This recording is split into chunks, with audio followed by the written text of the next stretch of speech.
So it is really cold today. And I decided to make my family caldo. I'm going to make chicken caldo, but I have done recipes for both caldo de pollo, which is chicken Mexican style soup, and caldo de res, which is the beef version. I will compile them in this video. I will also link the individual videos in the description below, but it's cold, at least for Texas. And the temperatures are expected to drop even lower, so I'm gonna make a big pot of caldo. I'm gonna go ahead and have some hot lemon tea awaiting my family because it's cold and it's just comforting. Good childhood memories with caldo. So here we go. Here's how I make them.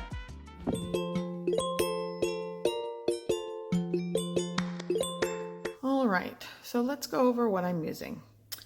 I have, this is around 2.5 pounds of chicken legs. I went ahead and just peeled off the skin. That makes it a lot easier for the fat that kind of floats to the surface. I'm going to use half of this onion. I have a potato that needed to be used. Obviously I had this Mexican style squash that needed to be used. I had to cut off some of the parts that went bad. This is a chayote.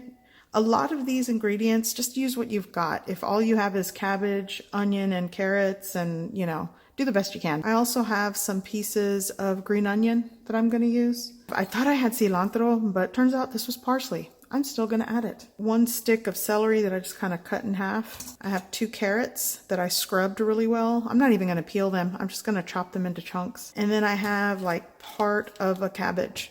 This is the vegetable part with the chicken. This is going to be my caldo de pollo. I'm also going to add some salt and seasonings to it, but we'll get to that. But let me get things started. Here I have a 6.9, I believe, at least a 6-quart pot, but I think this is at 6.9. I have around 3 3/4 quart. Does that make sense? Basically, it's over 3.5 quarts. It's somewhere between 3.5 to 4 quarts of water in my pot. 2.5 pounds of chicken right in. Try not to scrape the pot and make a big mess. There we go. Okay, so I have my heat source to about medium-high heat, and I want to bring my water up to a gentle boil.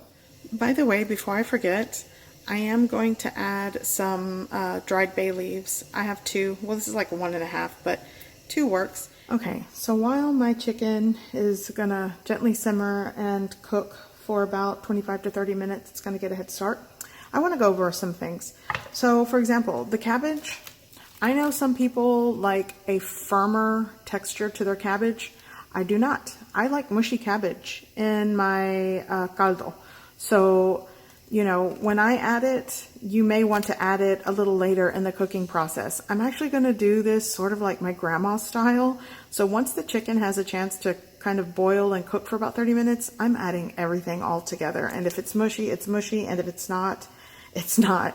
So I want to show you with the chayote, I just kind of cut it in these long chunks. You can cut it how you like. And I sort of cut around the seed that's in the center. So it's kind of like that, and then like that,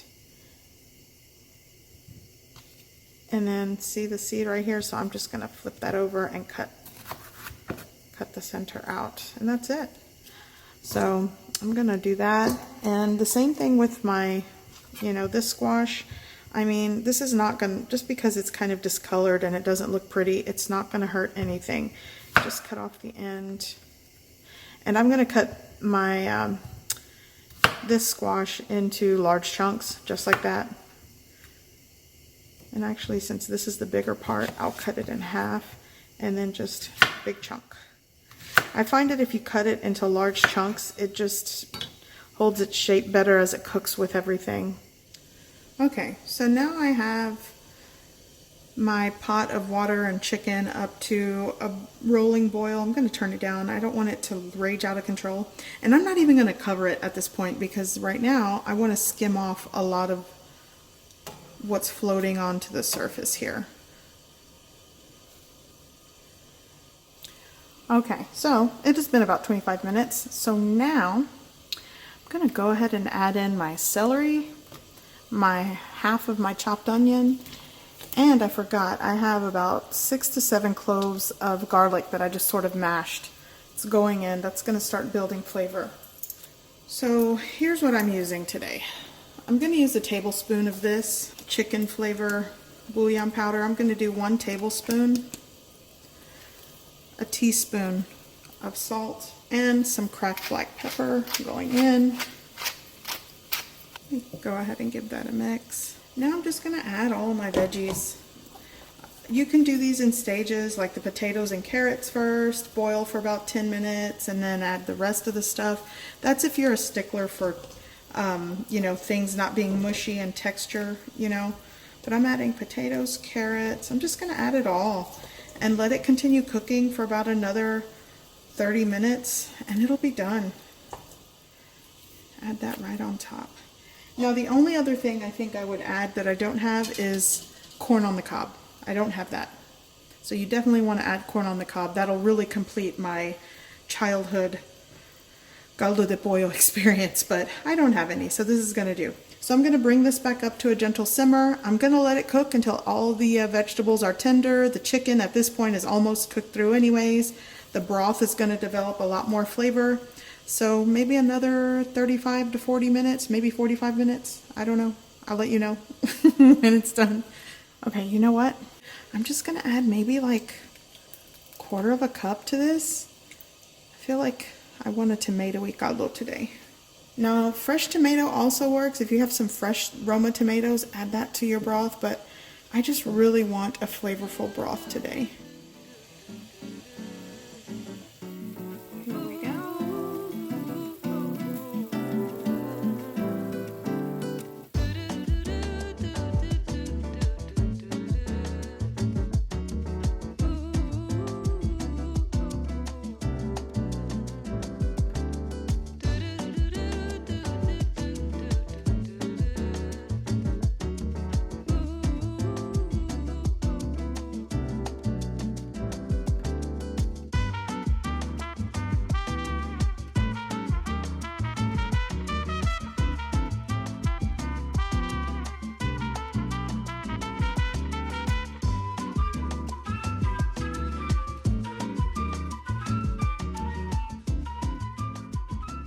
Okay, so to start, I'm going to be using around 2.5 to 3 pounds of beef short ribs.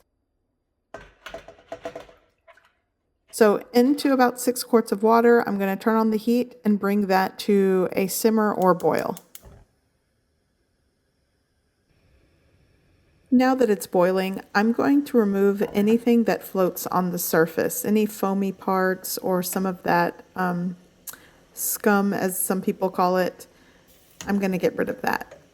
Now I'm going to add 1/2 of a medium-sized onion that I've chopped, 4 cloves of garlic, 2 Roma tomatoes roughly chopped, and 2 tablespoons of beef bouillon powder, some cracked black pepper, and give it a mix. I'm also going to add 1 or 2 celery sticks, and I just gave it a rinse, and I'm going to just break it into the soup. And I'm going to let this boil for around an hour to an hour and a half. So it's been an hour and a half, and this is what my soup looks like. You can tell that a lot of the water has evaporated. I started with around 5.5 to 6 quarts of water. I may add more later. But for the fresh vegetables, I'm going to chop 2 large red potatoes. I have squash that I'm chopping into large chunks, 2 carrots.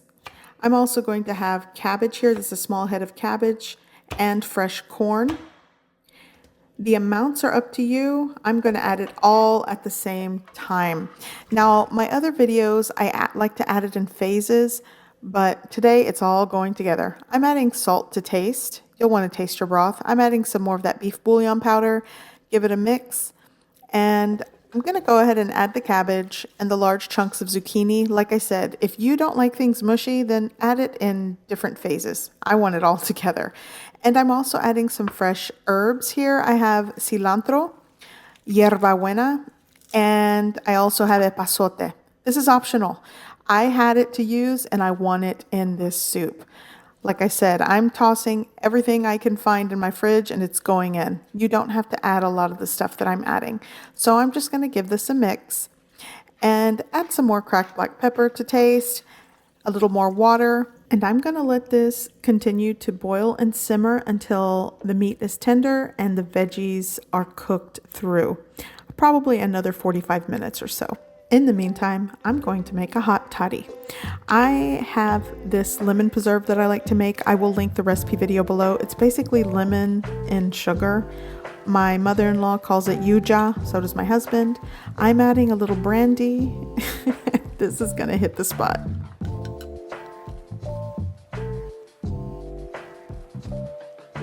So my caldo is done. The meat is falling apart and tender. The vegetables are cooked through just the way I like them. You can definitely add more salt or seasoning to your preference. I like to add lime. I'm actually just gonna throw the whole lime in the bowl. I just love the flavor. I'm digging in, you guys. I really need this today, and my kitchen smells so good.